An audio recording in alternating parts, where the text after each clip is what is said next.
has taken.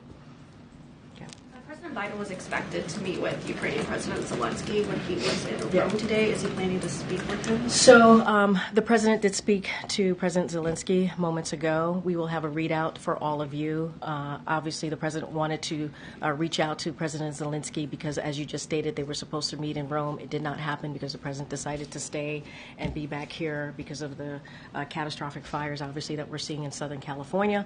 So the president decided to stay back, but they did have a conversation. They spoke moments ago, and so I know the team, before I came out here, was going to work on a readout, and so we'll have that out to all of you soon. In his interview with the USA Today earlier this week, the president talked a bit about preemptive pardons, saying that they are still potentially on the table. Can you speak a little bit about the scope that he is considering when it comes to that? And if he's any closer to it? So we have been saying that the president will have more to say, more to announce on pardons and commutations. So that is, we have 10 days to go. So certainly that will be very soon that we'll make those announcements. I'm not going to get into the scope. I'm not going to get ahead of the president, but we will be making some more additional announcements on pardons and commutations before the end of his term. Okay. You mentioned the president spoke with Zelensky, but is he also going to have a conversation with the Pope? I know he was also supposed to meet with him. Yeah. Or is there any thought that the Rome trip could sort of reemerge in the final 10 days? I don't have anything to say, to add or to announce about a change in schedule. What I can say is I just mentioned that he spoke to President Zelensky. He wanted to share with the president our continued support for Ukraine, which you've seen over the past 3 years. And so that was a part of their conversation. As it relates to the Pope, I don't have anything to announce about a conversation with the Pope. And so if we have anything to share, we certainly will share with all of you. Kelly.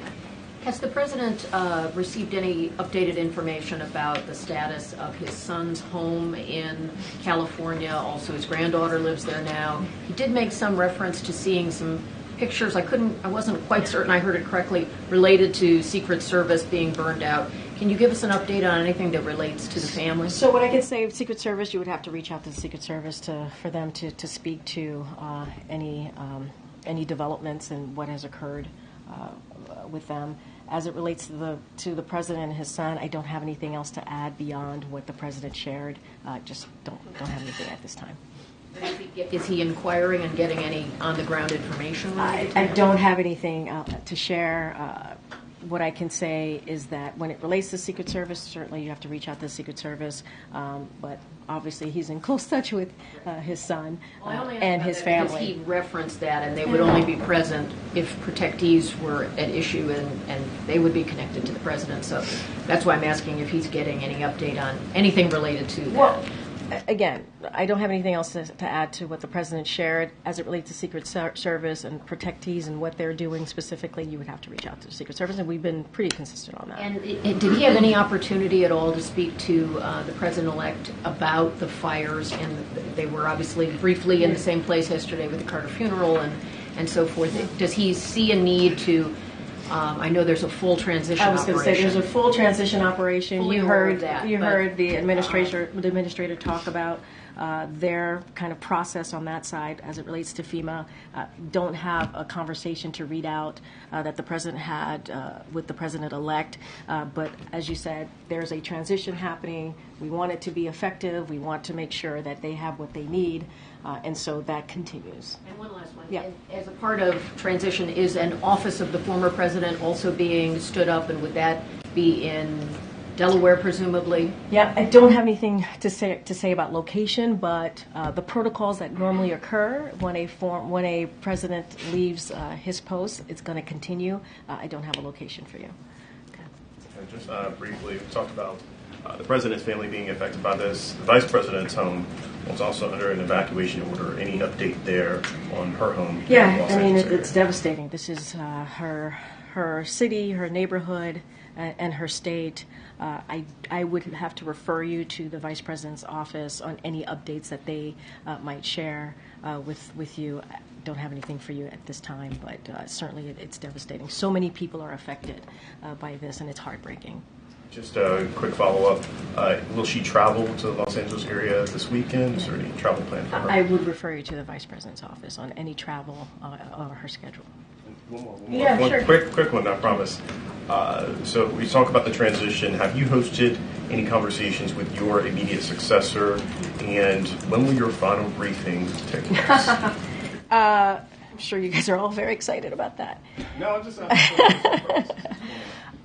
So I have not had a discussion with my successor.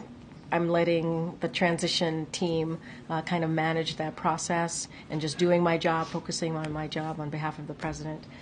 And we will have a briefing next week, and certainly we will share that with all of you to say goodbye. All right. Hi, Karine. A couple of topics, if you don't mind. First, on Venezuela, you mentioned the sanctions that the administration is putting on Venezuela in its final 10 days. Are you in discussions with the incoming administration about policy towards Venezuela, and are you expecting those sanctions to hold once Trump does take office? And so, look, I can't speak to what the next administration is going to do or not do. What I can say is, and I believe Jake Sullivan talked about this when the National Security Advisor talked about this a couple times, whether in a gaggle here at the podium, saying that they are in constant communication with their incoming counterparts, the NSC is. And so I'm sure those conversations are happening on that side of things with the transitioning. I can't speak to what the next administration is going to do or not do, but we are in constant communication with the transition team here is in constant communication with their transition. Well, their transition team is in constant communication with our folks here. Just another one on Havana syndrome and AHIs. There's been a slight shift in the intelligence community assessment surrounding this phenomenon. Yeah. Does the White House believe that this is because of foreign actors? It's happening because of foreign actors? So, look, we put out a statement on this, so I would certainly refer you to the statement that came out from my colleague out of the National Security Council. What I will say is the intelligence community assessment is one element of an interdisciplinary approach this administration has taken to getting to the bottom of these incidents. We believe it's important to do so and ensuring our colleagues receive the support and care they need and that they deserve. So the IC's updated assessment is a product of an ongoing analysis. That's basically what is stated in our statement, to make sure that we continue those efforts, which we welcome and which only reinforce why it is vital for the U.S. government to continue critical research, investigate credible incidents, and provide care. So they're an ongoing process, and so that is part of what certainly our statement stated, and also what the ICA said as well. I read that statement from Sean earlier, and part of it said that the current administration will be briefing the incoming administration about this to continue that work. What does that kind of briefing process look like, and what does it involve? Look, I'm not going to get into private discussions or conversations. Obviously, this is a intelligence community situation, so I'm going to leave it in there, certainly in their hands. So I'm not going to divulge or get into what those conversations will look like. But like I've said multiple times, we are certainly keeping the transition team up to date on matters that are important, certainly to our national security, but to the American people. That's great. Thank you. Go ahead, Josh. The Supreme Court indicated today that it will allow the TikTok ban or divestment ruling to proceed with the deadline of January 19th. Does the administration have a position on whether that should happen? Of course, the incoming administration, he's changed his view. So, look, we've been very clear about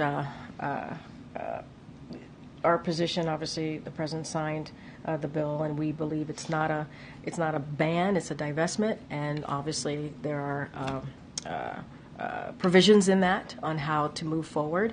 It's in the courts. We've allowed that process to play out. I don't have anything else to add beyond that. That's been happened in 9 days. I mean, it seems like it's door number one at this point. I mean, look, we've been very clear where we stand on this. 9-10 days. I would certainly leave it up to TikTok to speak to that. Going back to the Russia sanctions, can you walk